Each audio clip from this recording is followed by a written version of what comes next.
So what I was saying, I forgot. Quelle était la question? La question c'était quand on pose la valise. Yes, but yeah, the problem is, let's say you have the intention to go there, of putting the suitcase on the platform of the railway station, and it's you. Of course, the suitcase is you. So if you leave it there, you cannot go on the platform whistling happily, and freely, for the first time of your life, free, gay, with light, very light, and in a very happy mood, you could say. It's an understatement. But in fact, you can do it. Everybody can. But if you have the intention that if you're crawling in that direction, making horrible efforts, fighting, well, you can fight for a whole life. I mean, but one of the reasons you can fight for a whole life without succeeding is because you have the intention, and the intention is in the luggage. You see, it's the thing you should put down on the platform. The intention seems real. I have the intention of becoming God or the pure consciousness. I want the ultimate realization. Well, I have nothing against it, but I must immediately point out to that truth that it's part of the hallucination. In fact, it is the suitcase you should put down. You should leave on the ground.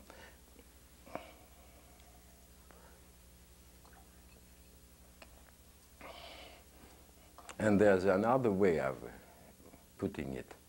You see, I don't say that we have nothing to do with the suitcase and what it contains. A suitcase could be called the identity, the principle of identity. Well, perfect too. I can. There's no harm in, comment dire, épancher. Difficile.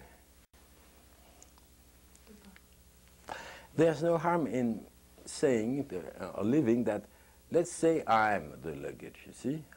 Let's say I'm Stephen Jourdain. I have this father, this mother, and this life, had this life. No harm in doing that. So I don't need to, my identity card in a way should be destroyed, in another way it's very pure. It's pure as long as it doesn't pretend to be real. If it's a play, it's perfect, and it's my right, it's my duty even to play in that way. But so in the suitcase, what are the words we could find? We find knowledges, truths, facts, an incredible quantity of facts. In fact, when we look at the tree, we think, or look at some grass, we think we're looking at the tree or some grass. No, it's not true at all. We are looking at what we know about the grass and tree. So we think we're looking outside. In fact, we're looking inside our own mind. It's a. Alors, what in the suitcase? What word we could find? It's all our determinations.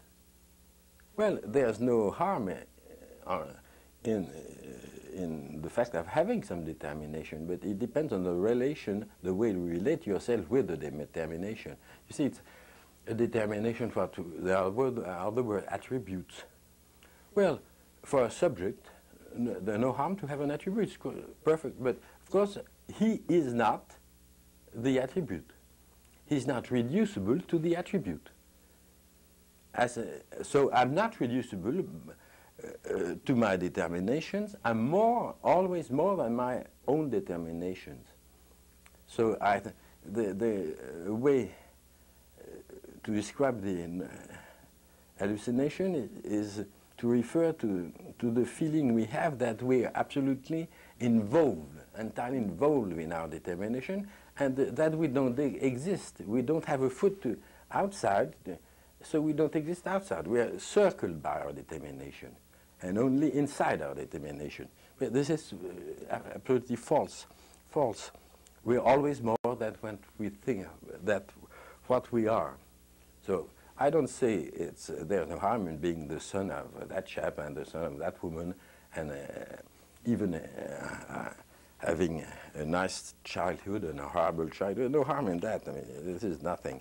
But I am not, well, let's say I can be that. There's no harm being that. But I'm not reducible to that. So I'm more than that. Well, you can put it in a very abstract. If you try to put that in a very short way, you can take the letter A, where obviously A equals A. There's no more in A than A. A is circled by its AIT. Its own principle. Well, it's not true. A is always more than A, bigger than A. Different and bigger than A. So that's the proposition of life, see. And it's true of my, what you may call the ultimate self, always more than itself.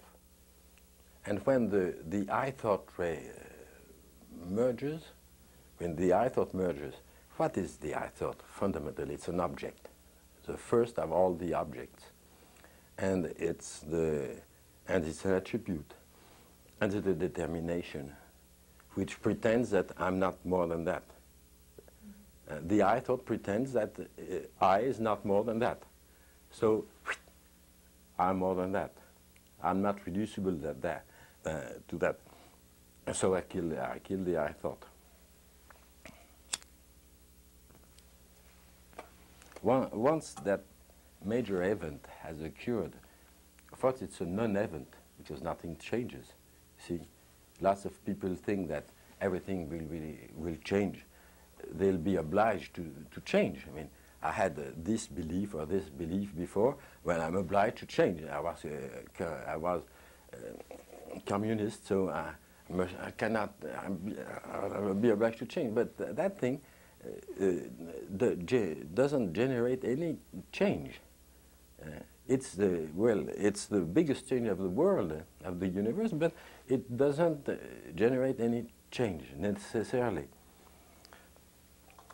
So that thing, which is a very strange thing, I was telling you that thing was worked in a very strange fashion, way, very strange, and that our logic, usual logic, could not grasp that thing.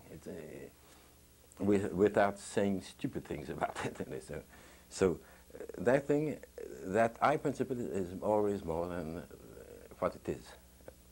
So pure consciousness is not reducible. Even pure consciousness is not reducible to pure consciousness. Very strange, very strange. So the chap who wakes up, he woke up in the morning, he's perfectly alert, and he feels alive, and he's absolutely convinced that he's fully conscient of everything, aware of everything, and of himself. En fait, he's in a dream. He's in a dream. When he wakes up in the middle of his own wake, which is a strange thing.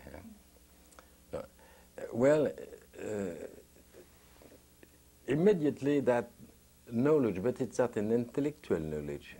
It's so it's the same word, but with in an entirely different dimension. The signification is entirely different. Well, the knowledge is there, the direct, immediate knowledge is there that I'm not reducible to anything. But at that time, of course, I'm not. When that thing occurs, you don't. What is the thing I'm not reducible to? Well, people think that's their body.